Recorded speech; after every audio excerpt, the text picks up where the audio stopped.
మనకి గ్రూప్ 2లో types of environmental పొల్యూషన్లో వాటర్ పొల్యూషన్ చాలా ఇంపార్టెంట్. మనకి వాటర్ పొల్యూషన్ కింద 2 యాక్ట్స్ తీసుకొచ్చారు. Water pollution act 1974 and water pollution cess act 1977. ఈ 2 యాక్ట్స్ వాటర్ పొల్యూషన్ని రెగ్యులేట్ చేస్తాయన్నమాట ఇండియాలో. ఇప్పుడు రీసెంట్గా water prevention and control of pollution act 1974 దానికి అమెండ్మెంట్స్ తీసుకొచ్చారు 2024లో. సో కరెంట్ న్యూస్ కింద ఇది చాలా ఇంపార్టెంట్, మనం అప్డేట్ చేసుకోవాలి. Parliament recently passed the Water Prevention and Control of Pollution Amendment Act 2024. It amends the Water Prevention and Control of Pollution Act. It is currently applicable to only Himachal Pradesh and Rajasthan and the Union Territories. ఎందుకు only Himachal Pradesh and Rajasthan అంటే ఈ point చాలా important, ఇది గుర్తుపెట్టుకోవాలి. ఒకవేళ statement based questions అడిగితే it is applicable to all states in India, entire India అలా అడుగుతారు.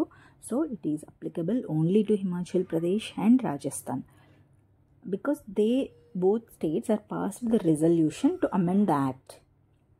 ఎందుకు మనకి ఇది పాలిటీ సబ్జెక్ట్ కింద వస్తుంది, కానీ మనం ఇక్కడ ఒకసారి అర్థం చేసుకుందాం. Water is a state subject. మనకి లిస్ట్ 2 కదా, లిస్ట్ 2లో ఎంట్రీ 17 అనేది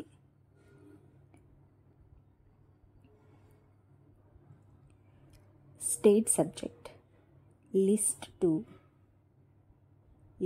2లో ఎంట్రీ నెంబర్ 17 అనేది state subject water. So and its optimal utilization and management lies predominantly within the domain of the states. మనకి ఒక 5 కండిషన్స్లో పార్లమెంట్ స్టేట్ సబ్జెక్ట్స్ మీద కూడా లాస్ చేయొచ్చు అని మనం పాలిటీలో చదువుకుంటాం. అందులో వన్ ఆఫ్ ద కండిషన్స్ ఏంటి, under article 252 if 1 or 2 or more states passed a resolution in their states to appeal or to make the parliament a law on the state subject. So it constitution empowers the parliament to legislate on any matter with respect to which it lacks legislative power. Any such act by the parliament shall apply to states passing such resolution and to any other state by which it is adopted. So ఒకవేళ 2 or more states request చేసి under article 252 కింద any state సబ్జెక్ట్లో ఉన్న matter మీద పార్లమెంట్ని లా చేయమని అడిగితే మిగతా స్టేట్స్కి అది ఆటోమేటిక్గా అప్లై కాదు. ఆ స్టేట్స్ కూడా వాళ్ళ అసెంబ్లీస్లో రెజల్యూషన్ పాస్ చేయాలన్నమాట. So also such act could be amended or repealed only by the parliament. So తర్వాత దానికి అమెండ్మెంట్స్ తీసుకురావాలన్నా దాన్ని రిపీల్ చేయాలన్నా కంప్లీట్గా ఆ పవర్ పార్లమెంట్కి ఇచ్చేసినట్లు అనమాట ఆ స్టేట్స్. సో ప్రస్తుతానికి ఈ అమెండ్మెంట్ పాస్ చేయమని Himachal Pradesh and Rajasthan resolution pass చేశాయి కాబట్టి ఆ స్టేట్స్కి అప్లై అవుతుంది. కరెంట్ ఇండియాలో ఈ యాక్ట్ 25 స్టేట్స్కి, అంటే ఓన్లీ 25 స్టేట్స్ మాత్రమే ఈ వాటర్ యాక్ట్ని అడాప్ట్ చేసుకున్నాయి అన్నమాట. కాబట్టి ఈ 25 స్టేట్స్కి అప్లై అవుతుంది ఈ ముందు act, water prevention and control of pollution act 1974. కానీ దీనికి ఇప్పుడు తీసుకొచ్చిన అమెండ్మెంట్స్ ఈ స్టేట్స్కి అప్లై అవ్వాలన్నా ప్రస్తుతానికి 2 states only Rajasthan and Himachal Pradesh మాత్రమే పాస్ చేశాయి కాబట్టి రెజల్యూషన్, ఆ అమెండ్మెంట్ యాక్ట్ అనేది వాటికి అప్లై అవుతుంది. ఈ స్టేట్స్ అమెండ్మెంట్ యాక్ట్ అప్లై అవ్వాలన్నా మళ్ళీ రెజల్యూషన్ని పాస్ చేయాలన్నమాట. ఇదే తర్వాత ఇంకో ఇంపార్టెంట్ పాయింట్ ఏంటంటే ఈ water prevention and control of pollution act కిందనే మనము central pollution control board and state pollution control బోర్డ్స్ని క్రియేట్ చేసాము. ఈ క్వశ్చన్ చాలా ఇంపార్టెంట్. ఏ యాక్ట్ కింద సెంట్రల్ అండ్ స్టేట్ పొల్యూషన్ బోర్డ్స్ని క్రియేట్ చేశారని అడుగుతారు. మనము ఎయిర్ పొల్యూషన్ యాక్ట్ 1981, లేకపోతే ఎన్విరాన్మెంటల్ ప్రొటెక్షన్ యాక్ట్ 1986 ఇలా గుర్తుపెట్టుకుంటాం. ఇలాంటి వాటి ఈ యాక్ట్స్ కింద కన్ఫ్యూజ్ అవుతాం. కానీ first water prevention and control of pollution act 1974 కింద మనకి ఈ 2 స్టాట్యూటరీ బాడీస్ని క్రియేట్ చేయడం జరిగింది. ఇది చాలా ఇంపార్టెంట్.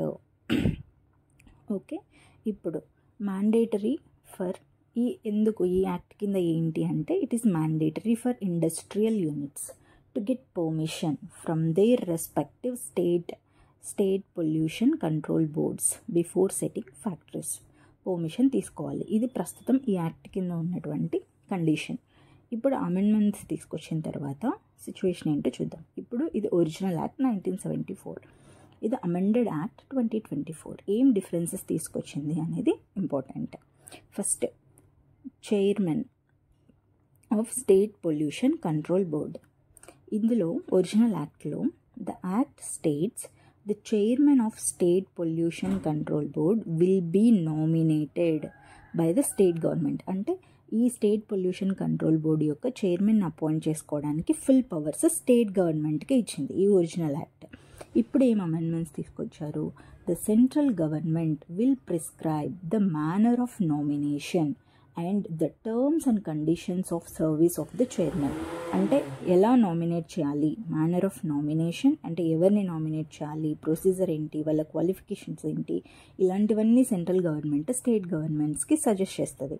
లేదా వన్స్ నామినేట్ అయిన తర్వాత కూడా వాళ్ళ టర్మ్స్ అండ్ కండిషన్స్ అంటే వాళ్ళ శాలరీ కండిషన్స్ కానీ, వాళ్ళ టెన్యూర్ కానీ, వాళ్ళ తర్వాత రీనామినేట్ చేయొచ్చా వాళ్ళని అని, ఈ కండిషన్స్ అన్నింటి కూడా సెంట్రల్ గవర్నమెంట్కి అథారిటీ ఇచ్చిందనమాట ఈ యాక్ట్, ఈ అమెండెడ్ యాక్ట్.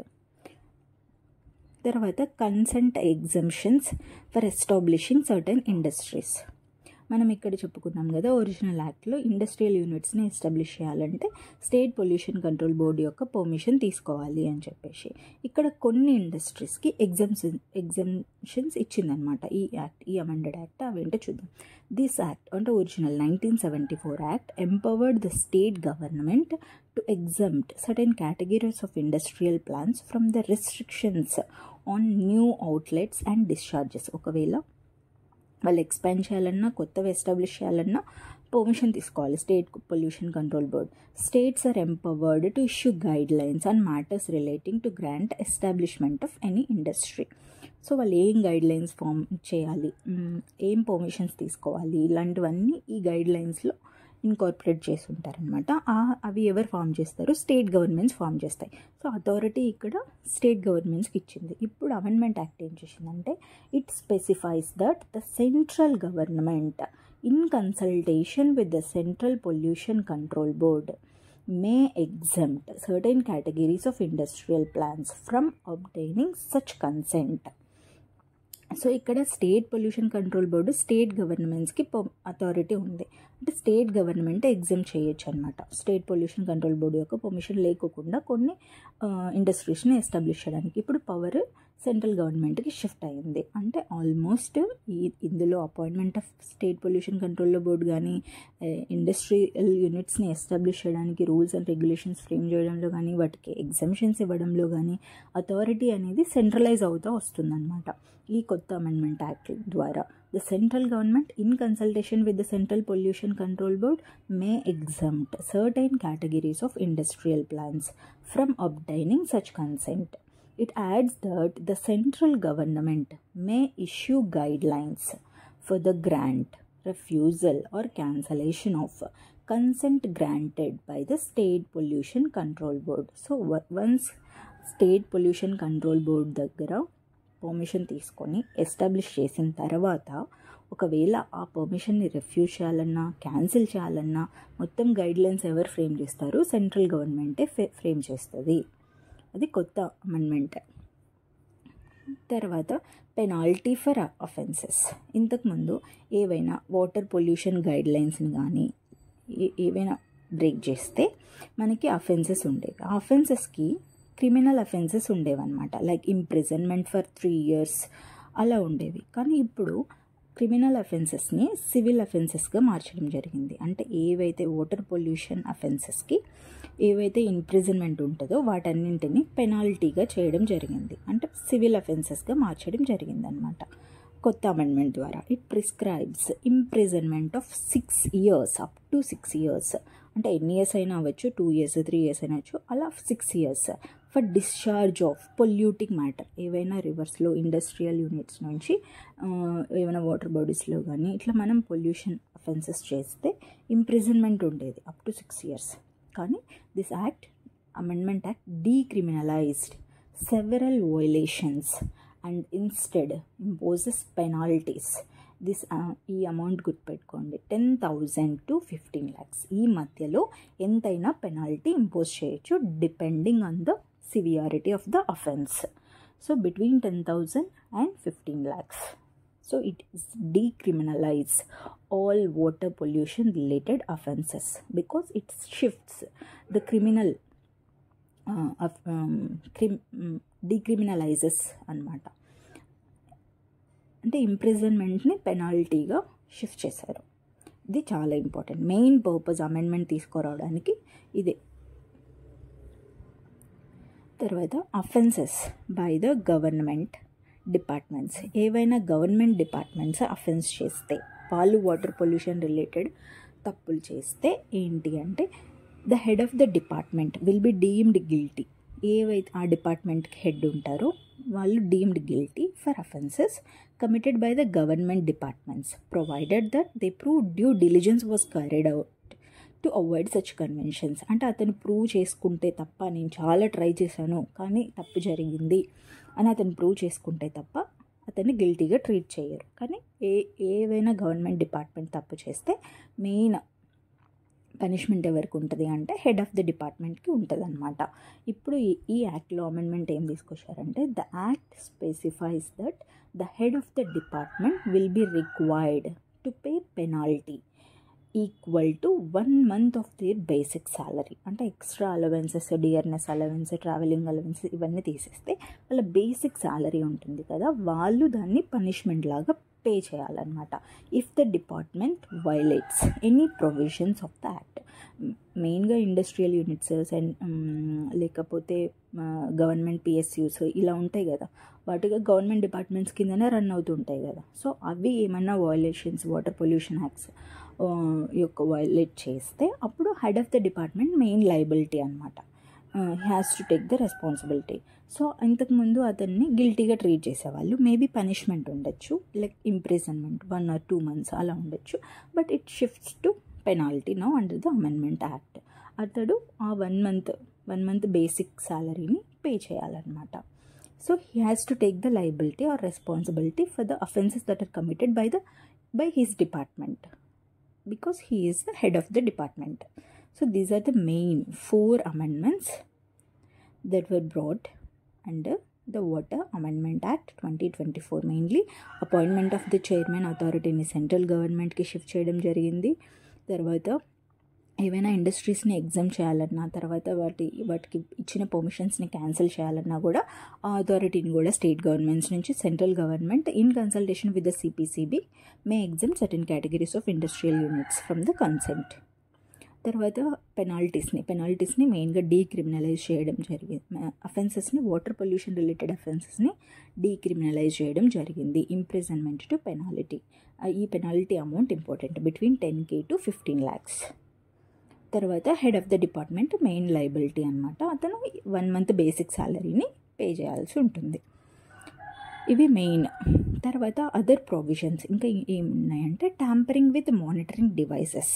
మనం ఏమైనా పొల్యూషన్ని మెజర్ చేయడానికి knowingly altering or interfering with monitoring devices such as water metre, water gauges, ఇవన్నీ ఏమైనా మానిటర్ చేయడానికి పెట్టినప్పుడు వాటిని ఆల్టర్ చేస్తే అప్పుడు కూడా పెనాల్టీ ఉంటుంది. That is between 10,000 to 15 lakhs. ఇది కూడా ఇంపార్టెంట్. ఇప్పుడు వాటర్ రిలేటెడ్ అఫెన్సెస్ అంటున్నాము. తర్వాత అఫెన్సెస్ని ఎవరికొరు అడ్జుడికేట్ చేయాలి కదా. అడ్జుడికేట్ చేసిన తర్వాత సివియారిటీ ఆఫ్ అఫెన్స్ని గేజ్ చేసి పెనాల్టీ ఎంత అంటే 10K to 15 lakhs అంటున్నాం. ఈ మధ్యలో ఎంత ఉండాలి అని ఎవరు డిసైడ్ చేస్తారు? ఆ అఫెన్స్ యొక్క సివియారిటీ ఎంత అనేది తెలుసుకోవాలి కదా. అప్పుడు మనకు ఒక అడ్జుడికేటింగ్ ఆఫీసర్ కావాలి. దీన్ని ఎవరు అపాయింట్ చేస్తారు అంటే చాలా ఇంపార్టెంట్. మనకి అఫెన్సెస్ ఉన్నాయి. అఫెన్సెస్ ఉన్నప్పుడు పెనాల్టీ ఆర్ ఇంప్రిజన్మెంట్ ఉంటుంది. మనము డీక్రిమినలైజ్ చేసాము అఫెన్సెస్ని. సో అఫెన్సెస్కి మనము పెనాల్టీ పే చేయాల్సి ఉంటుంది. ఇది అఫెన్స్ ఎంత సివియర్ లేకపోతే ఎంత పెనాల్టీ పే చేయాలి అని డిసైడ్ చేయడానికి, అసెస్ చేయడానికి మనకు ఒక అడ్జుడికేటింగ్ ఆఫీసర్ ఉండాలి. అతను ఎవరు అపాయింట్ చేస్తారు అంటే the act allows the central government, అంటే ఎవరు అపాయింట్ చేస్తారు, central government, to appoint adjudication officers to determine the penalties under the act. The officer must be of the level of a joint secretary to the central government or of a secretary to the state government. ఇది చాలా important. So he must be a joint secretary, he must be at the level of joint secretary to the central government or a secretary to the state government.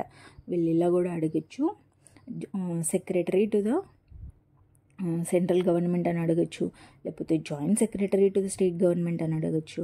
ఇది చాలా important, గుర్తుపెట్టుకోండి. He must be at the level of joint secretary to central government and secretary to state government. Okay. Penalties imposed by the adjudicating officer will be credited to environment protection fund. It is established under the environment protection act 1986. ఇది కూడా చాలా important. మనకి penalties impose చేసిన తర్వాత వాటిని ఎక్కడ deposit చేస్తారు, తర్వాత వాటిని ఎన్విరాన్మెంట్ కోసమే వాడుకోవాలి కదా. సో అది ఎన్విరాన్మెంటల్ ప్రొటెక్షన్ యాక్ట్ 1986 కింద మనకి ఎన్విరాన్మెంట్ ప్రొటెక్షన్ ఫండ్ని ఎస్టాబ్లిష్ చేశారు, దాంట్లో డిపాజిట్ చేస్తారనమాట. సో ఒకవేళ ఈ అడ్జుడికేటింగ్ ఆఫీసర్ యొక్క జడ్జ్మెంట్ లేకపోతే పెనాల్టీ నీకు నచ్చలేదు, ఇంత చిన్న తప్పుకు ఇంత పెద్ద అమౌంట్ పే చేయాలా అని నీకు అనిపించినప్పుడు యూ కెన్ అప్పీల్. ఎవరికి అప్పీల్ చేసుకోవాలి, నేషనల్ గ్రీన్ ట్రిబ్యునల్కి మనం అప్పీల్ చేసుకోవచ్చు. కానీ ఇక్కడ ఒక కండిషన్ ఏంటంటే, అంటే అన్నెసెసరీ సిల్లీ అప్పీల్స్ని అవాయిడ్ చేయడానికి ఏం చేయాలి అని అంటే, you have to deposit the 10% of the penalty levied by the adjudicating officer. నీకు అడ్జుడికేటింగ్ ఆఫీసర్ ఎంత అమౌంట్ పెనాల్టీ పేమెంట్ చేయమని అడుగుతారో దాంట్లో 10% నువ్వు డిపాజిట్ చేసిన తర్వాతనే you can appeal the judgment of adjudicating officer to green tribunal. Okay, this is very very important. Adjudicating officer ఎవరు, central government appoint చేస్తారు. Joint secretary to central government, secretary to state government. అతను deposit చేసింది పెనాల్టీస్ని ఎక్కడ credit చేస్తారు, environment protection fund. తర్వాత appeal చేసుకోవాలంటే ఎన్జిటీకి appeal చేసుకోవచ్చు, but you have to deposit the 10% of the penalty imposed by the adjudicating officer. Okay, ఇది మెయిన్గా ఎందుకు ఈ యాక్ట్ తీసుకొచ్చారంటే డీక్రిమినలైజేషన్ చేయడానికి అఫెన్సెస్ని ఫర్ ట్రస్ట్ బేస్డ్ గవర్నెన్స్. అంటే మనం చిన్న చిన్న అఫెన్సెస్కి సెంట్రల్ గవర్నమెంట్స్ కానీ స్టేట్ గవర్నమెంట్స్ కానీ సిటిజన్స్ని క్రిమినల్గా ట్రీట్ చేస్తే మనకి గవర్నమెంట్ మీద ట్రస్ట్ డెఫిసిట్ వస్తుంది, గవర్నెన్స్ మీద. సో అది అవాయిడ్ చేయడానికి మెయిన్గా by డీక్రిమినలైజింగ్ and rationalising minor offences, the amendment fosters ease of living and business operations without fear of imprisonment for minor defaults. Ease of living, ease of doing business ఇంపార్టెంటే కదా. చిన్న చిన్న అఫెన్సెస్కి మనకి 3 years 4 years imprisonment అంటే మనకి government మీద trust deficit వస్తుంది, మనకి is of doing business, is of living చాలా కష్టమవుతాయి. సో మెయిన్గా to decriminalise the water offences ఈ అమెండ్మెంట్ని తీసుకొచ్చారనమాట. ఇందులో మనకి రూల్స్ కూడా తీసుకొచ్చారు. ఇందులో ఒక ఇంపార్టెంట్ పాయింట్ ఉంది. ఇప్పుడు మనము డీక్రిమినలైజ్ చేసాము, న్యూ పెనాల్టీస్ని తీసుకొచ్చాము. It decriminalise various violations, removing imprisonment for several offences and replacing it with many penalties between 10,000 to 15 lakh. కానీ ఇప్పుడు ఒకవేళ మనం ఈ పెనాల్టీస్ని పే చేయడంలో ఫెయిల్యూర్ అయినామనుకో, అప్పుడు మనకి మళ్ళీ ఇంప్రిజన్మెంట్ ఉంటుంది. Still results in imprisonment of up to 3 years, లేకపోతే or fines up to twice the original penalty amount. ఒకవేళ నీకు 10K ఇంపోజ్ చేస్తే ఒరిజినల్ పెనాల్టీ తర్వాత 20K పే చేయాల్సి ఉంటుంది. If you failed to pay with in the limit prescribed by the adjudicating officer, time limit, ఆ time లిమిట్లో నువ్వు pay చేయలేకపోతే, నువ్వు ఒకవేళ పే చేయడం ఫెయిల్యూర్ అయితే అప్పుడు నీకు ఖచ్చితంగా 3 years ఇంప్రిజన్మెంట్ ఉంటుంది. ఇది చాలా ఇంపార్టెంట్ పాయింట్, గుర్తుపెట్టుకోండి. ఇది డీక్రిమినలైజ్ చేసాము అఫెన్సెస్ని, ఇంప్రిజన్మెంట్ లేదు, ఇప్పుడు మానిటరీ పెనాల్టీస్ మాత్రమే ఉన్నాయి.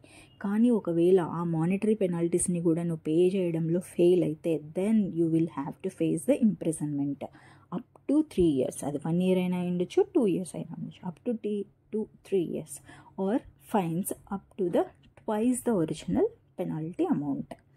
అది ఇంపార్టెంట్. తర్వాత రూల్స్ తీసుకొచ్చారు. ఈ రూల్స్లో ఏముందో చూద్దాం. Introduction of new penalty rules. The union ministry has notified the rules. ఈ యాక్ట్ కిందనే రూల్స్ నోటిఫై చేస్తారు. These new rules establish procedures for inquiries and penalties in cases of violations under the Act. Shift from criminal penalties to civil penalties. Following recent amendments to Water Act, decriminalized. Okay, the ministry previously exempted non-polluting white category industries from needing prior permission. The ministry previously exempted from needing prior permission to operate under the Water Act. Authorized officers from CPCB, SPCB, Pollution Control Committees and integrated regional officers can now file complaints to adjudicating officers about violations. Okay, వీళ్ళు కూడా complaint file చేయొచ్చు అనమాట adjudicating ఆఫీసర్స్కి. Authorised officers under the SPCB, CPCB. And adjudicating officer చదువుకున్నాం, ranked at least state government joint secretary is responsible for overseeing complaints, issuing notice to alleged violators. Okay, the ఇక్కడ ఒక point ఉంది. Alleged violators may respond through a legal representative. The adjudication process must be completed within 6 months of the notice issued. 6 monthsలో complete అవ్వాలి adjudication process అంతా. ఇది చాలా important. Adjudication process must be completed within 6 months of the notice issuance. Okay, these are few important points under the Water Amendment Act 2024. This is very important under the types of water pollution, types of environmental pollutionలో water pollution important కాబట్టి ఇందులో ఒక question రావడానికి possibility ఉంది. Thank you.